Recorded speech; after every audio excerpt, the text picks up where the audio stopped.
ये धर्मेंद्र प्रधान उड़ीसा का नाम मिट्टी में मिला रहा है।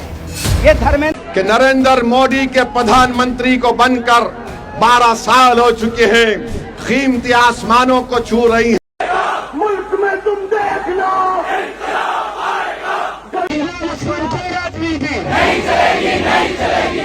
कांग्रेस नेता कन्हैया कुमार ने शिक्षा मंत्री धर्मेंद्र प्रधान की इस्तीफा की मांग की है।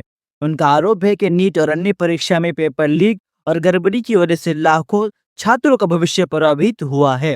कन्हैया कुमार ने कहा है कि सरकार को इस मामले पर जवाब देना चाहिए और जिम्मेदारी तय होनी चाहिए। और उन्होंने सवाल यह भी उठाया है कि बार बार परीक्षा में गड़बड़ी की आरोप लग रहे हैं तो शिक्षा मंत्री पर कार्रवाई क्यों नहीं हो रहा है। और उन्होंने क्या कहा, देखिए इस छोटी सी क्लिप में। ये धर्मेंद्र प्रधान उड़ीसा का नाम मिट्टी में मिला रहा है। ये धर्मेंद्र प्रधान संबलपुर का नाम मिट्टी में मिला रहा है। उड़ीसा के छात्रों नौजवानों को हुंकार भरना पड़ेगा और यह जो लीग प्रधान है, इस लीग प्रधान का इस्तीफा लेना पड़ेगा। बोलिए आप लोग लड़ेंगे कि नहीं लड़ेंगे? धर्मेंद्र प्रधान का इस्तीफा होगा कि नहीं होगा? और धर्मेंद्र प्रधान का इस्तीफा होगा तो आज आपके सामने ये घोषणा करके जाते हैं, सरकार बदलेगी, सिस्टम बदलेगा, लोग बदलेंगे।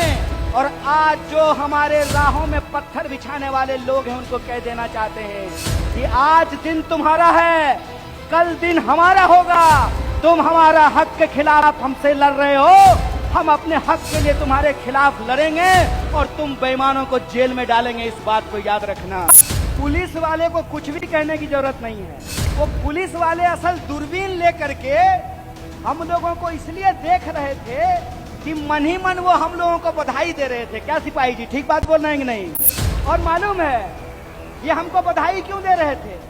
ये हमको बधाई इसलिए दे रहे थे कि इनके बच्चे भी सीबीएसई में पढ़ते हैं, इनके बच्चे भी नीट का एग्जाम देते हैं, इनके बच्चों का भी पेपर लीक होता है। इसीलिए ये अंदर की बात है, पुलिस हमारे साथ है, इस बात को आप याद रखिएगा। कांग्रेस जनता पार्टी के फाउंडर अभिजीत दीप के एक बार फिर से सुर्खियों में हुए। जयपुर प्रोटेस्ट के दौरान उन पर हमला हुआ, लेकिन उन्होंने कहा है कि आंदोलन जारी रहेंगे।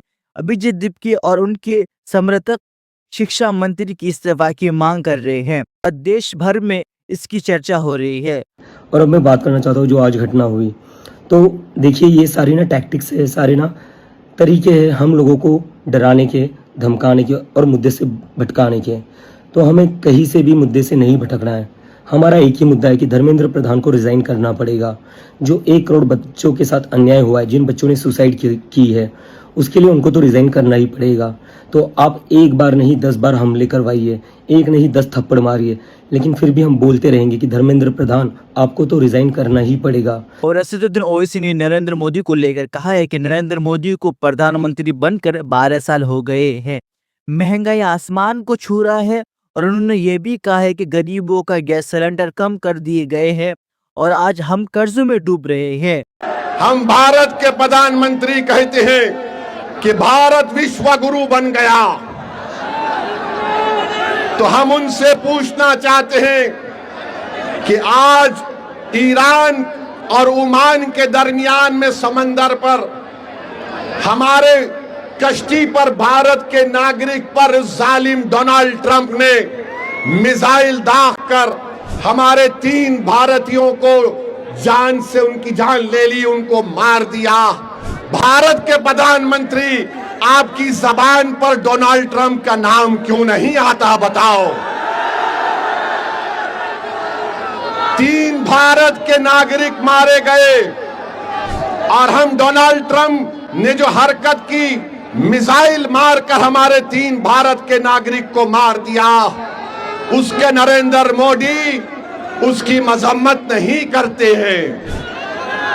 अरे एनकाउंटर करो, मारो मुल्ला को, दाढ़ी पकड़कर मारते हैं, घर में घुसते हैं, मदरसों को तोड़ते हैं।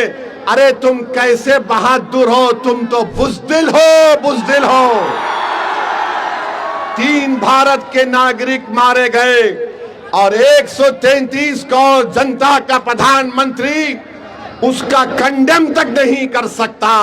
और अफसोस की बात यह है कि एक हमारे सीफेरर की लाश, एक हमारे सीफेरर की लाश 2 दिन से वहां पर रखी हुई है। उस कश्ती का कैप्टन वीडियो बनाकर हम तमाम से अपील कर रहा है कि बताओ इस देश के प्रधानमंत्री को इसकी लाश कम से कम उसके घर को पहुंचा दो, इसके घर को पहुंचा दो। बताओ मेरे अजीज दोस्तों और बुजुर्गों, सिर्फ ताकत आजमाते हैं मजलूमों पर, कमजोरों पर, मगर ट्रंप क्या तुम्हारे पप्पा है? एक जालिम है वो। ट्रंप पर कुछ नहीं बोला जाता।